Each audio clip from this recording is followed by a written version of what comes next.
Hey everyone, welcome back to the Camino Cafe. I'm Leigh, your host. So, when's the last time you did something that showed you that you are unstoppable? The Camino helped me to see that I am, in fact, unstoppable. And so are all the pilgrims that I see walking into Santiago every single day. Now, people who have never walked a Camino may say to us, "Oh, wow. Yeah. So you just walked? How hard is that?" Well, I'd challenge them and say, well, try walking back to back almost half marathons for days on end with all your belongings on your back in a foreign country, all while you're processing all your life stuff and you have very few of the comforts that you're used to from home that you regularly distract yourself with. And you tell me that's not a challenge? The Camino gives us a chance to have a modern day hero journey. Most traditionally, a Camino is a challenge set out for us to reach Santiago de Compostela by foot.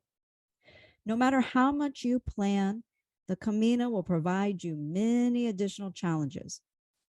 Could be the worst blisters you've ever seen, a cold that makes you feel just miserable, an annoying fellow pilgrim that just keeps churning up no matter what you do, a bunk bed by someone that snores louder than a freight train, or those unending hill climbs that you just didn't train for, and the list can go on. Whatever it is, walking a Camino is a real challenge. Yet, you don't stop. Nothing feels more exhilarating than knowing you finished a big challenge, that you were unstoppable. You may have wanted to quit. In fact, I think if we pilgrims are honest with everyone, there's probably some point on every walk, or I don't know, maybe every day of the walk, where you want to quit, but you don't. Because you are learning that you are unstoppable. Blisters? Okay, I'll deal with them. A cold? No worries, I got this. No sleep after hearing that snoring all night? No problem, I'll sleep tomorrow night. When I feel overwhelmed now in life, I think back to my first Camino and I'm reminded that, you know what? I can meet any challenge head on. I am stronger than I give myself credit for. I've learned that I can break down my life challenges into stages, if you will, just like the Camino, step by step. As we are preparing for a Camino, we can become obsessed with trying to protect ourselves by researching it to death, buying all the gear, making the reservations, trying to safeguard every little thing so that nothing can go wrong.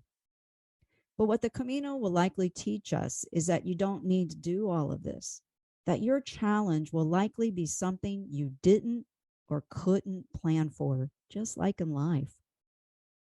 The Camino will show you that, in fact, the most important thing you can take on your Camino is you, unstoppable you. If it's been a while since meeting the unstoppable you, maybe it's time to come and walk. Well, today's guest goes by Unstoppable Stacey, a pilgrim and author from Flagstaff, Arizona. I've been thinking a lot about her story since I recorded this interview. She didn't let a near fatal accident that resulted in a brain injury stop her from doing what she loves to do most, which is to travel. She went on to walk several Caminos, and she's even written Camino guidebooks. So today we're going to hear Stacey tell her story in her own words. She's going to offer lots of insights about walking, and she also shares a great deal of information about walking a pilgrimage in the U.S. called the Wisconsin Way. And she's written a book about that too. Stacey really inspires me, and I think she will inspire many of you. Be sure to check out the bonus episode with Stacey, where we played 20 Camino questions, and the behind-the-scenes footage of this interview. Both are available on our YouTube channel. Now here's Stacey. Que necesito en la vida ya están aquí. I am free.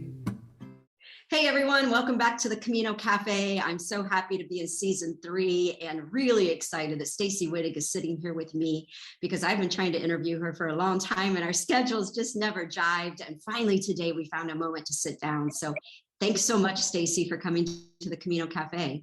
Oh, thank you, Leigh. This is my pleasure. Oh, well, wonderful. Thank you. And you are in the US right now in Flagstaff, Arizona, a beautiful city. Yes, I am. I'm happy to be home for a short bit, so about 6 weeks. Okay, so you were just in Spain and we missed each other. I was sorry that happened, but you had a pretty big trip recently to Spain as well, right? Yes, I did. So since January, I've been to Spain twice. The first time to walk Via de la Plata.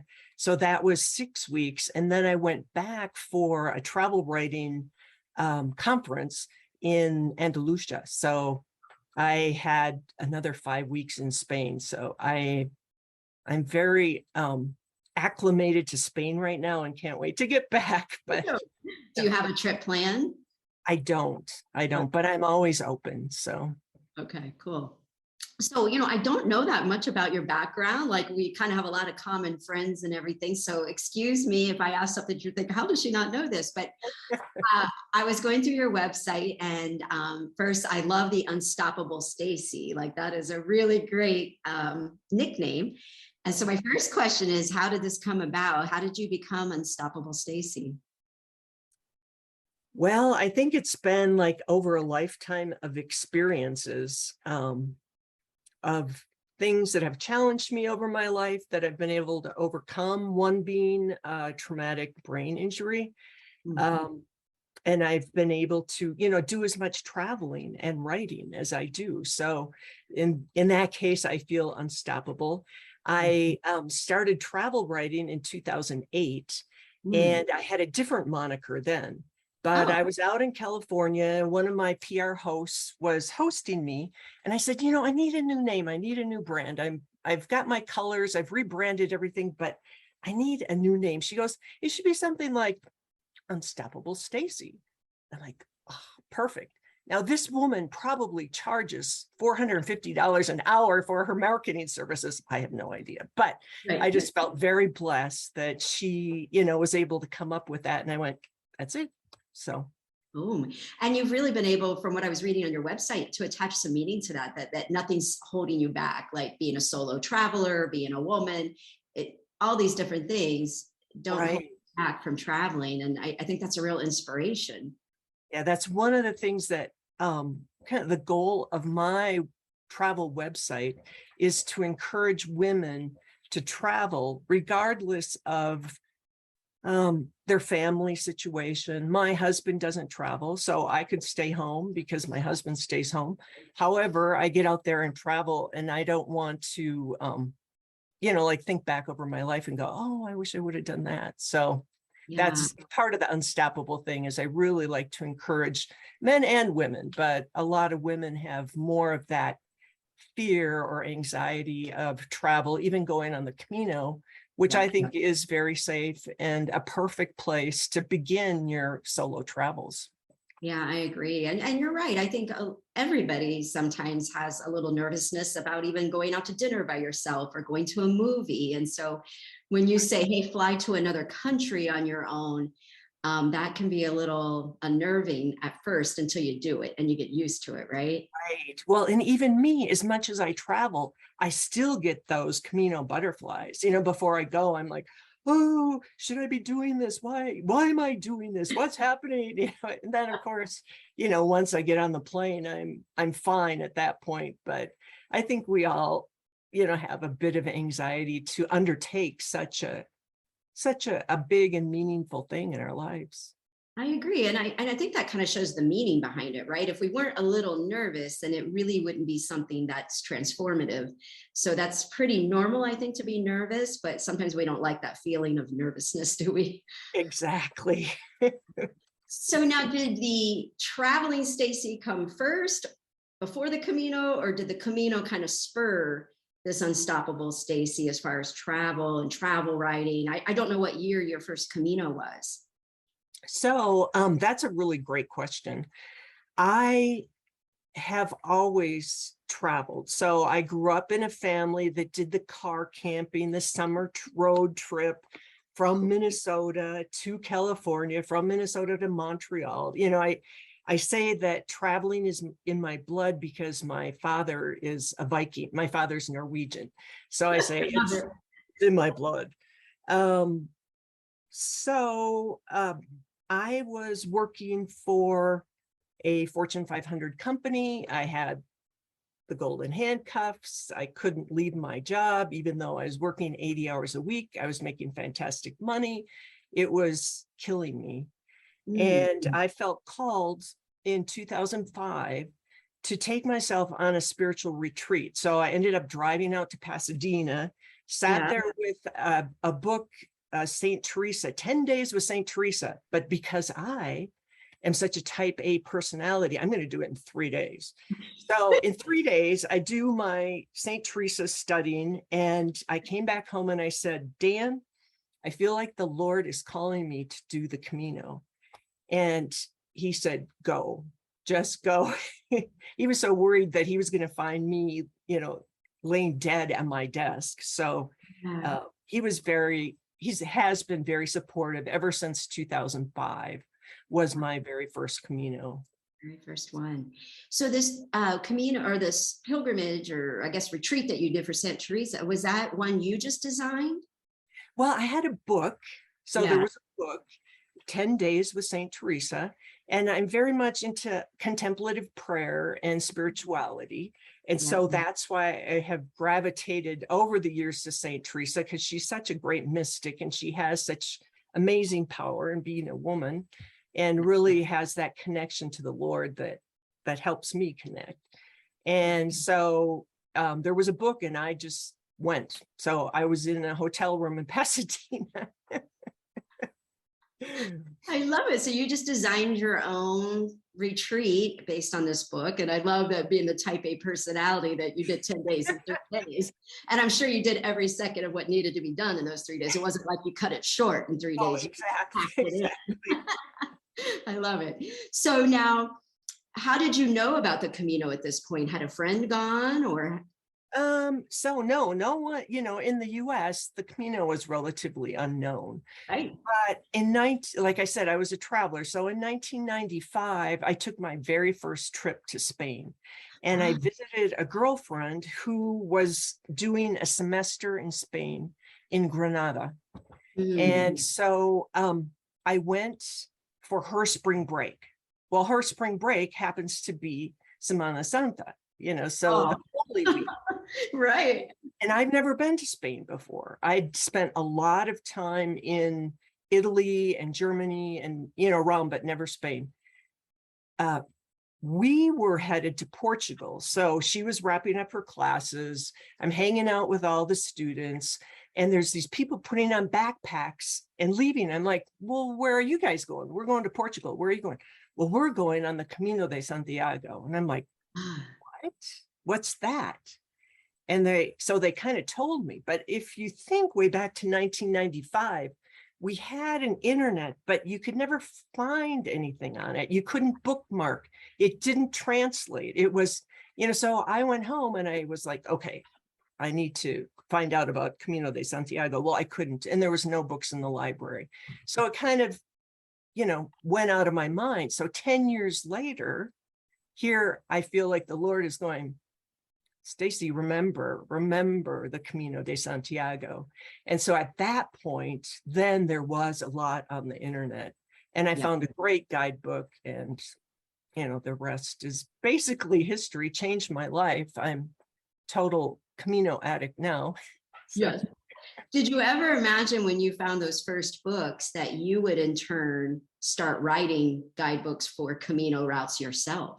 Never. No, I never thought of that. Did you write any? Were you an author before you started doing those books? No, so I was, you know, I was working 80 hours a week. I was total, you know, crazy person, but I loved to write. And the only place I could write was on the seat of an airplane, because that's the only time I had. So my time was always packed out. But when I was on the seat of an airplane, I could write. And so when I finally did leave my job, I thought, okay, now it's time to reinvent myself. I've always wanted to write, and I write best from the seat of an airplane. I think I'm going to take a stab at this travel writing. So that's how that kind of went. And then the guidebook thing was on my very first Camino. When I was young, I backpacked. So I was a wilderness backpacker. Okay. So I knew I couldn't take very much weight.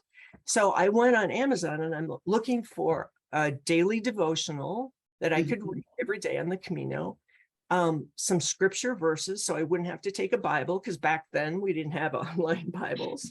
Right. We didn't really have a phone to carry any of this stuff. And I wanted a journal. So I thought, well, that somebody must have written that. There's got to be that out there. Well, no, there wasn't. So because I was looking for such a thing, when I got back, I would be doing my morning devotionals, and I felt like the Lord would say, okay, Stacey, this scripture is for the devotional. I'm like, what? So I'd write it down. And then, a week later, this scripture is for the devotion. I'm like, what devotional? So that's how I came to write my very first book, which was the daily devotional scripture verses for the stretch from León to Santiago, because most Americans can only take 2 weeks. And that's a really good stretch, especially back then, right? For doing the Camino for US people. And so I put all those elements together, and now there's such a thing out there, and it sells pretty well. So I'm excited about that. Yes. And how many books total have you written?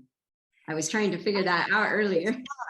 I think five Camino guides, and 4 of them are daily devotionals. So one of them I wrote with Johnny Walker, and it was published by the Confraternity of St. James. And so that's not a spiritual guide. Okay. But I really fleshed out all the history and culture for the Camino Primitivo. Okay. That book had originally been just a turn-by-turn guide. And now Johnny said, oh, well, this is the best Camino Primitivo book out there. But I think it's because of all that history and culture that I took about 9 months to research. So it was a very fun project. I loved that project. Wow. Okay. Well, I will put links to all the books in the show notes, so that way anyone that's listening, if they want to check them out, they'll be able to get to them. Oh, thank you. Thank you. Okay. So let's go back to that first Camino. So you do this retreat on your own, you're feeling the tap, you say, I'm going, your husband says, go do it. You're still working at this point, but 80 hours a week, you're getting a little burned out. And were you in the travel industry at that time, or was it something completely unrelated to travel? No, I was actually working for the phone company. Oh, okay. And I was selling Yellow Page advertising. Oh, wow. Okay. And I was the person in Flagstaff, Arizona at that point. And I had 700 customers that I had to see before the deadline, because you publish a book, there's a deadline for book publication. So yeah, it was great. It was crazy. Oh my goodness, that does sound crazy. Okay, so you hop the plane. This has been something you've heard about back in 1995. You find a little bit of information by the time you're going. Well, no, I guess that was... Yeah, was it 95 when you visited your friend? When I first heard about it. And so you found a few books, not that many, but some at this time, and you arrive. And I just wonder, I know we try not to have expectations, of course, but I imagine you had some. Once you got here to Spain, that first Camino, you were on the Francés, I'm assuming, on the first one? Yes. Yeah. So I started in León, and I walked to Santiago on my first pilgrimage. So what met your expectation? And then what was kind of like, wow, I did not see that coming? That's a good question too. Okay, so the first thing that pops into my mind is I flew in. I'm trying to figure out where I ended up. I ended up on the coast. Okay. and I can't remember the name of the town, which I should. However, I took the train into Leon, Okay. and I was thinking, well, there's supposed to be all these pilgrims. And I had told my mother, who was quite worried about me, well, it's just like going to YMCA camp. All my friends are there. I just haven't met them yet. So Yes. that was my expectation, right? Like, I'm going to go on this Camino, and on the train, I'm going to see people with their backpacks. And I get to Leon, I haven't met one pilgrim yet. So I go to the cathedral, and I'm sitting, in front of the cathedral and the plaza there, and marveling. And I see another pilgrim, and she's from Norway. And so I sit down with her and I tell her the story, and she goes, "Oh yeah, you're like wondering, where are all my friends?" I said, "Exactly." So that was, of course, after that, then I'm on the pilgrim trail, and there's plenty of pilgrims, and I'm meeting pilgrims, all the way. Yes. So that's the first thing that pops into my mind about expectations. Yeah, we do have that expectation of making friends and this family and all these things that are going to happen. But I'm guessing you probably quickly found that you didn't walk that often alone, or there was usually somebody behind you, usually somebody ahead of you. Has that been your experience, other than maybe the less populated routes here in Spain? That is, definitely, that was my experience on the Frances, the first go around. And then, I've done lonelier stretches. Yes. So I've done, plenty of stretches where I'm the only one. In fact, I was in Italy last November and December and walked for 5 weeks on the Via Appia, headed south out of Rome, and walked down to Bari, which is on the Adriatic Ocean. So I basically walked across Italy and ran into one other pilgrim, and we were crossing. So my goodness. Yeah. So he was coming from the very tip of the boot of Italy. Yes. And his plan was to walk 36 months.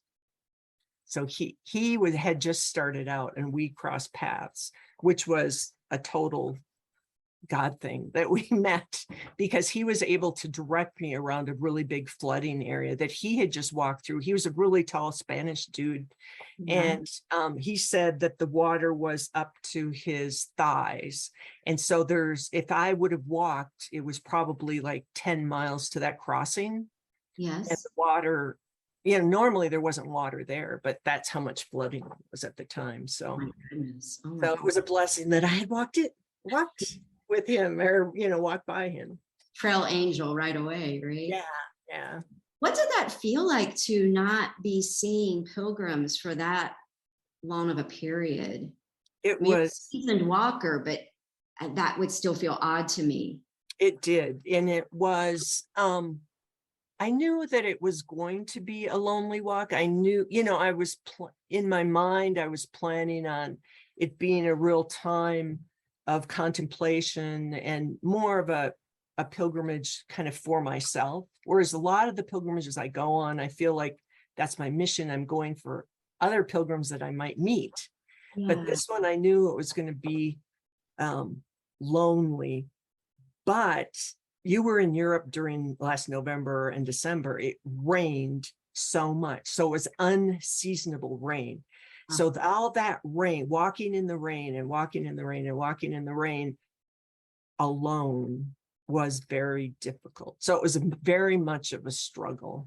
And I've walked in the rain on Camino del Norte, but there's other people there, and, we encourage each other, and, oh man, that rain was something, it's fun to talk about, but, when you're alone, it's a way different thing. And I really had to pull into that unstoppable Stacey, like, I can do this. I can do this. Yeah. Was that your mantra? And, were there certain things that you were doing? Because walking in the rain like that many days by yourself with no one else being in it with you to kind of, complain about, or, Right. Like we're in this together. So what did you do? Because I think that is something that can happen to us on any trail, right? Like, we think it's going to be glorious weather. We show up and, especially at the end of the Camino, it's Galicia, right? It's going to rain. Right. So what did you tell yourself, or what did you do that you think helped you get through that challenging time? Well, the beauty of that trail is that it's very supported by the local people. Okay. And so many of the local people have done the Via Frangia, or they have done the Camino de Santiago. And so they are Camino angels. They're welcoming you into their homes, or they're, helping you find places to stay. So I had that all planned before I went. Okay. And so I knew that I had to get to the place, right? There wasn't, it was so remote in southern Italy that in many places I couldn't even hitchhike, right? I had to walk it. If I wanted to get to my bed that next night, I had to walk it. And I also knew that people were expecting me to get there. So that was, kind of the I guess the goal or whatever of the day. That goal of the day to get to bed, to get to where you were supposed to be and have a bed. That's a pretty good motivation. Right, exactly. So, but it was a beautiful time. It was amazing time with the Lord and with these people, because you can imagine just how happy you are to be with these local people, and what a slice of life for me to be able to see their lives. One of the gals' fathers taught me how to make limoncello. Other people were cooking and showing me how to do things. I made my very first Italian coffee on my own, because I was in a bed and breakfast where I had to use, the little coffee thing but I just Googled it and said, okay, how do I use this thing? So, and it was a beautiful cup of coffee. I have to pat myself on the back. That's But wonderful. just those experiences are so rich. And the people's faith and some of the holy spots that I went to were just amazing. So Can you think of one in particular that if someone is going to walk that route, that you'd be like, do not miss this? I think you would hit them all. Like you walk that route, you won't be able to miss them. But just walking out of Rome alone, the Via Appia is called one of the most beautiful walks in the world. And so I stayed with the sisters just outside the Colosseum and spent a couple days in Rome, was able to go to St. Peter and get a stamp, and then started walking, on the third day. And that was just beautiful and gorgeous. Oh, that sounds like an amazing experience. Yeah, it was. Okay, so we go back to the Camino. And so you walk that first Camino from León to Santiago, and you find right away that you're going to make friends. And so the first expectation is fulfilled. And did you find that you had any big challenges beyond the norm on that first Camino? I think I just had the normal pilgrim challenges, like packing too much, Yes. carrying way too much. Like I said, I'd been a wilderness backpacker. In the US, we're taught, be prepared, like the Boy Scout thing, be prepared. But in Spain, you don't have to be prepared. If you left your toothbrush in the last albergue, you're going to walk by a store, at least on the Frances. And, so you can replenish all along the way. But the other thing that I had in my mind was that I'm on a pilgrimage. I'm going to be sitting in my bunk, reading my books or reading my Bible every night. I had no idea there was this whole social thing. So, I was out having dinner, drinking wine, getting to know people from Norway, Amsterdam, all over the world. And so that I had packed too many books. So of course I could mail them all ahead. So in those days, there weren't really the transit companies to send your things ahead. But of course, the Correos, the post office in Spain, does a great job at that. Oh, and so gosh, I sent everything, all my books to Santiago. So that's, like overcoming those kind of things. I'm trying to think. I even had the first day I had to ask these guys, and you're a brand new pilgrim, and all these seasoned pilgrims are marching by you, right? Because they started in Saint Jean. And of course, they know you're a newbie because they can tell by how much you're packing or whatever. And so, please, can you help me adjust my hiking poles? Like I had new poles and I couldn't even figure out how to adjust them. Maybe I'd bought them in Spain or something. I don't really remember, but I remember just, having to put myself out there in a very humble way to say, I don't know how to do this. So, and what was the response you got from folks? Like from those guys, they helped me do it, but you could tell they were kind of like, what, this woman brought her hiking pole, she doesn't know how to use them. So, right, when we become seasoned pilgrims, sometimes we forget what it's like to be a newbie, right? Exactly. So that's why I always try to be the Camino angel for other people. And so typically I'll bring, I kind of call it like emergency food, but I always pack food with me in case something happens where I can't get food. And if I see somebody who's like overheating or they're struggling, I've got water for them. I've got that food for them. I always carry extra ibuprofen. I always carry extra foot bandage stuff. Wow. And so on some of my walks, I was actually called like Nurse Stacey. So I really try to do that. I try to look out for people's health, like you can see on people's faces. I think especially being from Arizona, I know when people are overheating. I know how to, help with that problem, which is drinking more water and eating. Yes. And it's hard to eat when you feel like you're going to puke. So yes, right. And we've definitely had that problem this year with some of the heat waves. Yeah, it was crazy.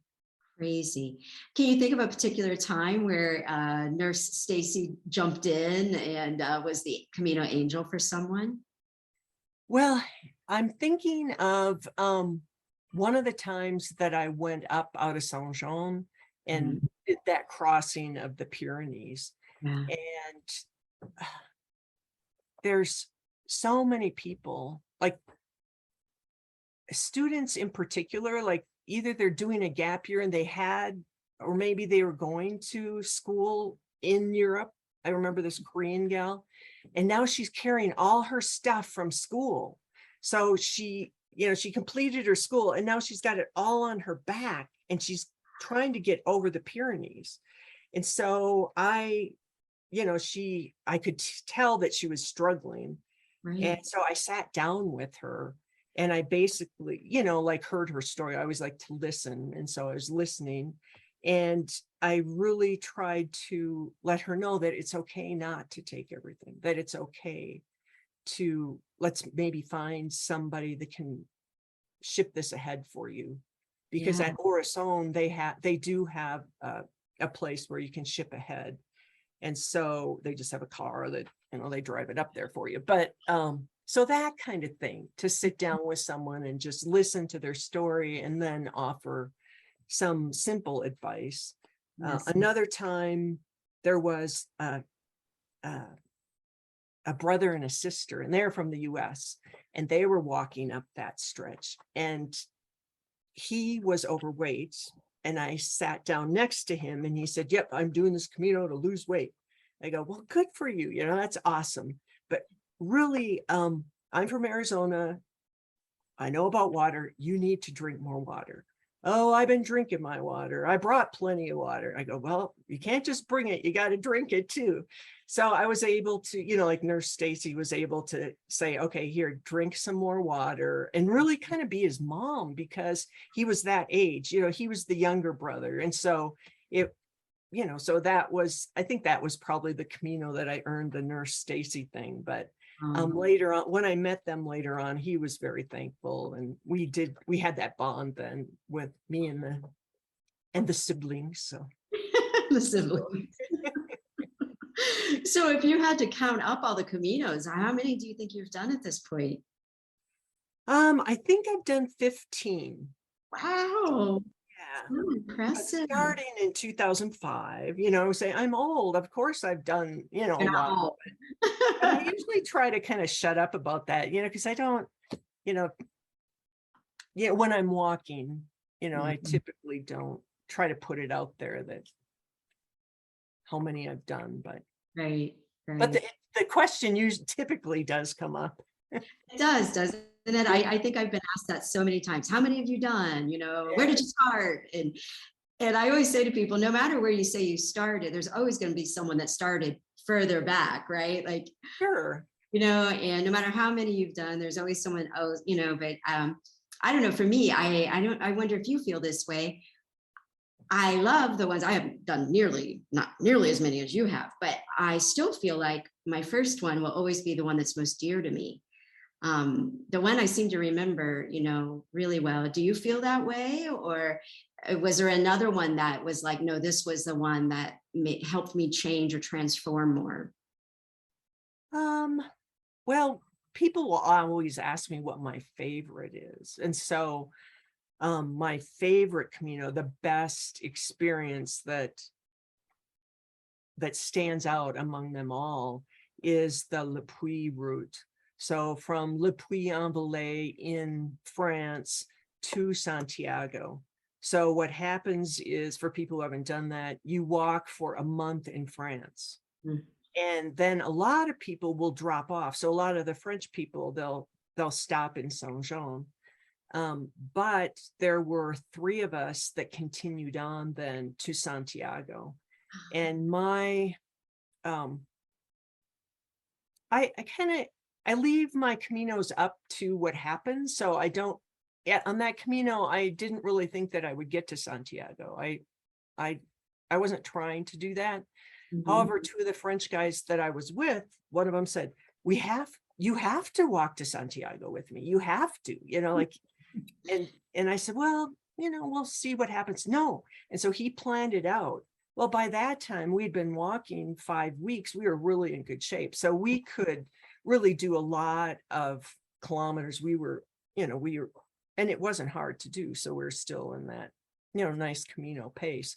So I arrived in Santiago on that one, which was surprising for me, but very special. So that was my definite favorite Camino. And it's probably because I spent 2 months, right? There's lots of elements to that, but I love walking in France. A lot of times I will schedule to walk at least a week in France before I hit the Spanish border. And wow. So I've heard that a lot about the Le Puy, and I wonder, and for you, what makes that so special for you? What is it about the French route in France that makes you feel like, boy, I'm going to take an extra week to make sure I hit it again, or at least hit an area in France? Yeah. So part of that is that it's more remote. So you're not running into a lot of pilgrims. When you start walking the Camino back in 2005, I know people who have started way before I ever did, but it was just very different. And so there weren't as many pilgrims, and you have more of a chance to experience a different culture, experience yourself in a different culture, to have that stillness and the contemplation. And so that is typically, that's a big reason why I start with at least a week. Okay. And so I was able to do that starting in Lourdes. So Lourdes, France, you can walk a week to Saint-Jean. It's a beautiful route. It's totally amazing. And I wrote a spiritual guidebook about that one. And at that point, it was the only English guide for that section. So even, I write spiritual and walking guides. So they're different than, just a regular guidebook. But at that point, the spiritual and walking guide was the only guide in English. And I think it still is. So is the terrain a lot like it is right around Saint-Jean, with kind of the rolling hills? Yes. Wooded and green. Yes. So you're walking along the sides of the Pyrenees. So the Pyrenees basically run, approximately north and south. And so at that point in Lourdes, you're south, and now you're walking along the Pyrenees. and you can go to Saint-Jean, or you could deke over and go over the Pyrenees down at that part as well. And Okay. so Yeah. there, there's so many different routes. That's what I love. It's, fascinating to me. There's so many. I just interviewed someone that started the Camino Croatia, and they were telling me about all the routes in Croatia. So, I mean, it's just endless, I think, what we could go and do, isn't it? Yes. Do you find that week alone, say going from Lourdes to Saint-Jean, kind of gets you into that Camino mood? Because I feel like for me, sometimes it takes a few days, right, to kind of really let go and yeah. So just that whole, leaving behind our American pace, we're just so driven in the US. We have a different mindset. And a lot of times you don't really understand that until you go to Europe and you see this joy of living and this taking your time. Oh, there's a friend, let's stop and talk. Okay, so I'm late for my next appointment, but I'm having this experience with my friend that I just ran into, or the long dinners and the wine and just that love of life and the appreciation of each other. And so I think it does take a while Yeah. to leave that fast pace behind and get into the pilgrim lifestyle. Right, I agree. Wow. Okay. So what route are you still hoping to do in Spain? Is there another one in France or somewhere else that you're like, okay, this is the bucket list? Oh, yeah. For me. My biggest bucket list one is the St. Olavsveg. So I mentioned that I'm Norwegian, Yes. half quarter only, but so you can start at the Arctic Circle on St. Olavsveg and walk to Trondheim and then continue down into Santiago. Now, I can't remember exactly, but I think that takes 6 months to walk. So I would probably, I'm, like I said, I go for 5 weeks in Italy or 5 weeks in Spain. That's the time my husband allots. He goes, after 5 weeks, that's about it. He wants you back. So I would envision myself, in Norway for 5 weeks, but I think I need to find someone to do that with. So typically I'm a solo. I'm a solo pilgrim, but I think with that one, you have to carry tents and it would be, not as supported. I don't know if I'll ever do that in my lifetime, but that's a bucket list thing.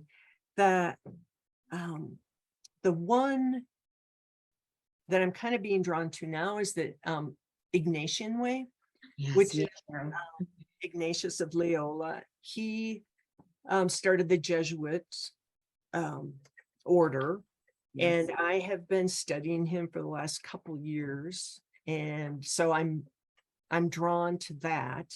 And I kind of felt the same way about that route, that it wasn't supportive enough. I would have to find somebody to do it.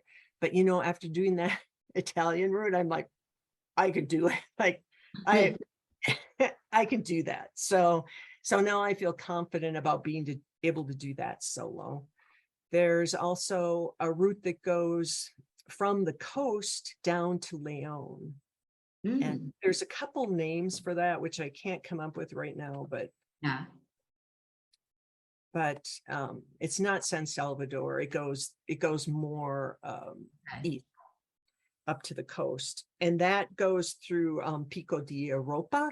And I love walking in the Alpine, and so that's another one where I feel like maybe I could do that one solo now. But Rebecca Scott has written about that one for the Confraternity of St. James. So if anyone's interested in that, you can go to their site, and it should be easy to find. But this is kind of a good segue into my Wisconsin way. Now, I'm wanting to head there. It is when you say, what do I want to do? So I have never done the Vézelay route. And Vézelay route, you could take it from the Belgian border it's further north of the Lepuy route, and then it goes, and it's one of the ancient ways. It's one of the documented ancient ways that goes down to Saint-Jean-Pied-de-Port. And so I had been studying several books, several guides. I had my French Michelin guide out. I was marking everything up. I bought my tickets to go in 2020, and then Norwegian canceled my flight because of COVID. So I had been hopeful that, COVID through 2020, I was thinking, the flu would go down in the summertime, and then it probably wouldn't resurge until maybe December is what I was projecting. So no, I got canceled out. I think it was September. Wow. So that made me think, okay, I can't go to Europe. What about that Wisconsin way? I heard about the Wisconsin way from a priest in 2016 at an American Pilgrims on Camino gathering. So every year, American Pilgrims on Camino have an annual gathering. We have great speakers. And Father Kurz was one of the speakers. And so he had given me a t-shirt and had talked to me a little bit about writing a guidebook for that.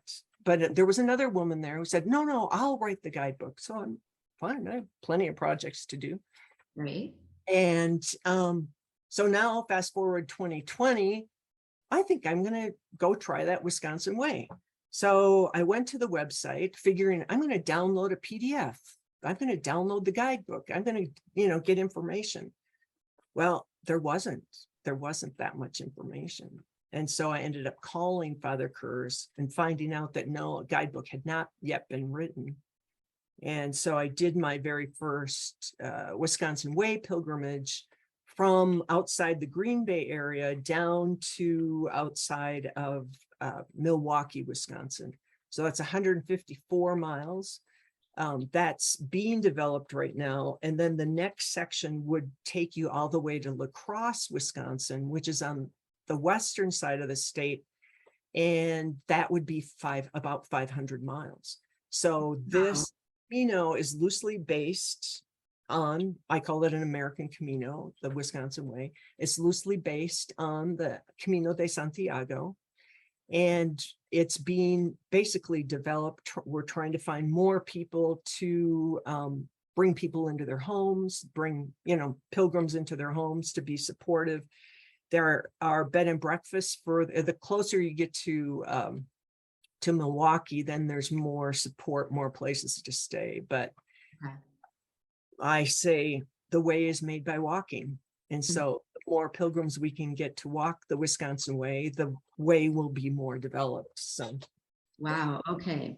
I have so many questions about it because especially during COVID, we had so many people that wanted to get out and walk, and, we couldn't travel for so long. And I think there's a lot of interest in this, but not a lot of knowledge about the Wisconsin way, that it even existed. So could we back up a little bit and just say, why does how did it come about? Is it a religious pilgrimage of some sort? So it is a religious pilgrimage, but you do not have to be Catholic to walk it. You do not have to be religious to walk it.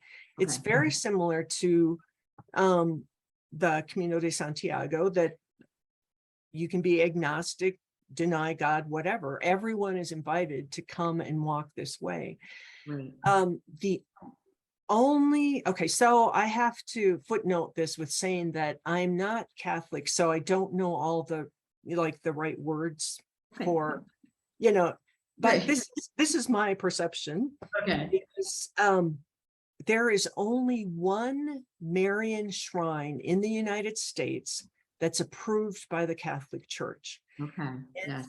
A Marian shrine is, for the people that don't know, is a place where Mary has appeared to human beings and given them some sort of message. It's usually encouragement. And so that was like in Lourdes, France. Mary appeared there. That's a Marian shrine. But there's only one in the US that's approved by the Catholic Church. So it goes through this big approval process with the bishops and with this, and, there's certain check boxes they have to check. So that's where the Wisconsin Way starts. It starts at this Champion, Wisconsin. It's a place where Mary appeared to a peasant girl in the 1800s. And so he was from Belgium. And that whole area of Wisconsin was settled by Belgians. Originally, the French explorers were there. So there's a lot of French speakers, a lot of French names. When you walk that area, you taste Belgian pastries. You get this whole European kind of sense as you go to these different churches. Well, this Marian Shrine in Champion, Wisconsin, they had a farm. She was carrying a bag of grain to the mill when she saw Mary appear to her 3 different times on 3 different walks. But so this place is very simple. It's very humble. It's a very humble beginning. And as you walk this path, 154 miles, you come across these other, what in my book I call holy hotspots. So there are places where there's a certain spirituality about them. There you can feel the Holy Spirit if you're in tune to that sort of thing. If you're not, there are great historical places, right? So a lot of these places that have great history behind them. And as you walk, like I said, out of this Belgium area and then into a Bohemian area. So this was all settled by Bohemians, which is now Czechoslovakia, but right outside of Germany. And the churches are just fabulous. They're like small country churches that you would see in Bavaria, or, very similar. Wow. And so then after you walk through that area, then you come into where the Germans settled. And so now you're getting German food and sausages, and there's roadside cheese houses, and there's a vineyard you walk through. And so it's very Camino-like. Wow. It's a great experience. You are walking in, you start out in farm country, so very little support whatsoever. But in the farm section is where you go through the vineyard. Then you enter the forest section, and the forest section overlays the National Ice Age Trail.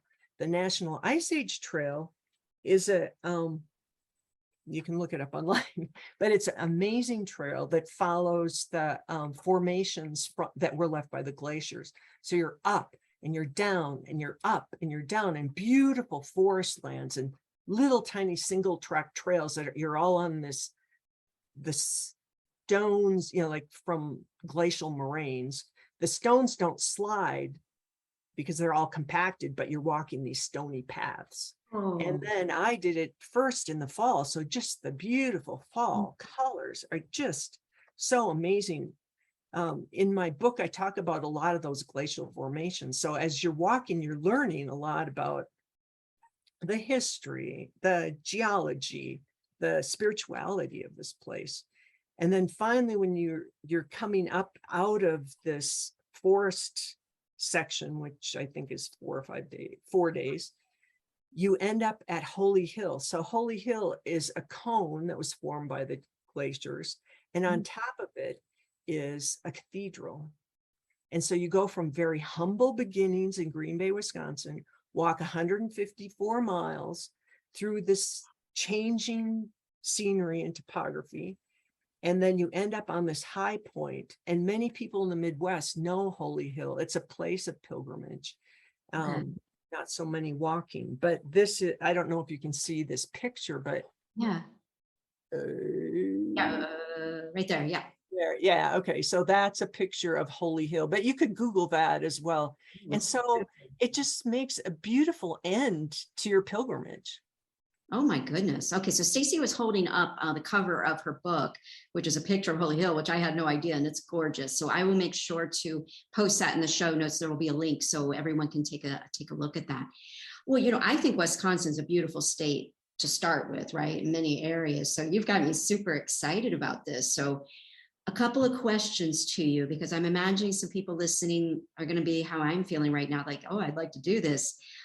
This 154 miles, is it possible to walk it all the way through? Like, can you walk, say, 8 miles and find somewhere to stay? Is it stageable in a way, or do you sometimes have to take a car because where there's not quite the infrastructure built yet? Okay, so it's laid out in 11 different stages. Okay. But some of those stages are very long. And so depending on how physically active you are and how much walking you've done, if you do a lot of walking, it's very doable. A 20-mile day is doable. However, for most people, that's a lot. Right. Especially back. Yes. So in my book, I talk about how you could do it as a shuttle. So I met 3 women that had a RV, and the 3 women would camp in their RV and then leave the RV. The 3 of them would walk together. Halfway through the day, one would turn around, go back with the keys, pick up the RV, and then meet the other 2 at the end of the stage. And so you could do that. You could just switch off drivers, right? So that's a really great way to do it. Yes. So if you were solo, you could also take a car and do it that way. You just do whatever you feel comfortable walking and then walk back to your car. Yeah. But you really, what I stress for anyone thinking this, you have to have all your accommodations set up before you go. There's not very many accommodations. And so if you feel comfortable, you can call the parishes along the way and ask if they have a family you could stay with. There are bed and breakfasts that I've outlined in the book that work really well with this. But again, those are few and far between until you reach about the halfway point, and then accommodations become much easier. All right. Well, a lot of us have that dream of owning an albergue. So one question that's always been burning to ask you, is this an area that's possibly ripe for we Camino freaks that would like to have that albergue lifestyle, but of some sort, whether it's a guest house or a bunk bed? But is that a possibility that if a lot of folks started kind of pulling together, could you see that happening down the road? Definitely. I definitely see that happening. And Father Andrew Kurz, who's the visionary of this project, he sees that, and he's always on the hunt for the perfect albergue. So he's looking at real estate and is like tapping me on, oh, Stacey, here's this great place. Yeah. And that's really what's needed right now. I'm not in a situation where I would want to do that. It's very tempting, but the country is beautiful, and it would be a great place to buy a little farmhouse or buy, a larger place in one of these smaller towns and host the pilgrims that are coming through. So yes, we are looking for people that would be interested in doing that. And it's a lovely lifestyle. I met people along the way that had moved from San Francisco, had moved from other major population areas, and were living there and farming and doing the country thing. So wow. Yeah, it's amazing. Like you said, Wisconsin is a beautiful, beautiful state. And I grew up in Minnesota, so I thought I knew Wisconsin because, I was right next door. But I had not spent time over on that eastern side, which is really close to Lake Michigan, really close to, a lot of great history and beautiful, beautiful terrain. Wow. Well, I'm even more interested in going now that I've heard you talk about it. Yeah. How does Father Kurz have any idea of how many people a year are walking this? I imagine it's hard to track it. Or is there a Compostela of sorts that people? We're talking about there's a committee, and we only meet once a year, and we're talking about a Compostela. And some people have bought stamps already. So the people along the way there, you get to stay at a monastery. So one of the monasteries has a stamp.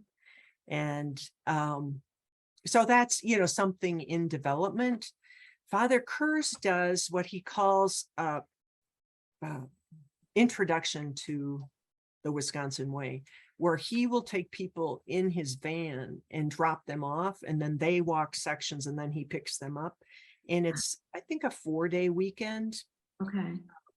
But I hate to promote that to Camino people because, we as Camino people, we can do this. He is book solid, right? He's book solid with these, because he's doing it on his vacation time, right? So he doesn't have that much vacation time.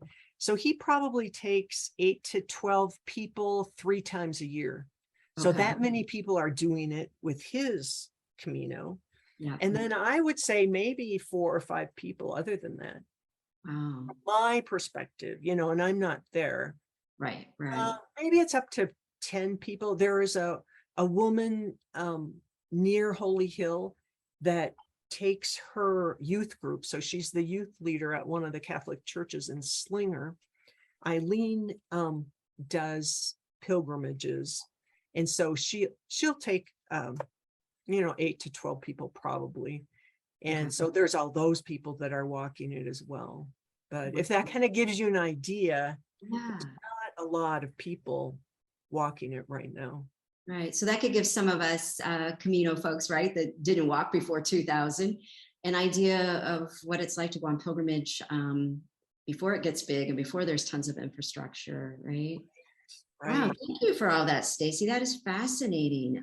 We could probably just do a whole call just on that, but I really appreciate you talking about that. And I will soon be bringing some folks on to talk about the Seneca Nation, because I also am very interested in that. So soon, because I hope to have something on that before too long. But wow, we're right at our time. So I guess I could talk to you forever. I think you have so many great stories. I wonder, just to close, I'm just really touched by how, all of this kind of came about, and how your story, you've really had a journey from those days of your corporate job to now becoming this travel writer, this Camino enthusiast. If I were to have met you prior to that first Camino, how would I find you different today than that gal who was overworked, and to the girl that's sitting in front of me that clearly just seems so full of life to me right now? How is she different? I think I just have so much more peace now. And so just that inner sense of peace, the inner sense of trusting in the Lord that I don't have to make things happen. That's still part of my personality.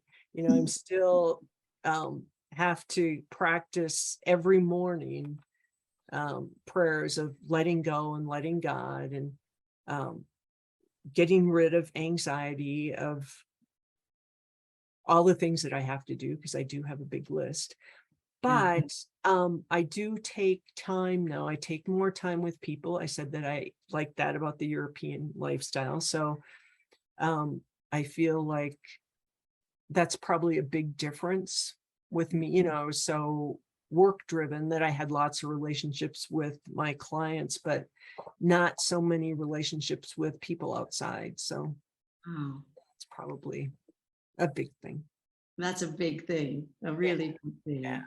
Well, wow. Well, thank you for taking time out to come to the Camino Cafe tonight. I'd love to have you back sometime. I think we could probably talk about so many different things. And I've really enjoyed this conversation. And I really hope everyone else listening is enjoying it as much as I have tonight. So I'm going to close out the call, but please stay on, and we'll play 20 questions, which people, for me, when I listen to a podcast, pretty much the next thing I do after my walk or my drive is I run home and look the person up. So I want to say to everyone, if you're like me and you want to put a face to a voice, Your chance to do this is Stacey and I will be playing 20 questions, and I'll be posting that video on YouTube, so you can go and find out some more information, things we didn't even talk about today. They'll just be quick, fun things, but check that out, and you can put a face to the voice. So check that out if you want. And thank you, everyone, for listening and supporting the work of we Camino enthusiasts, and well, sometimes I say geeks,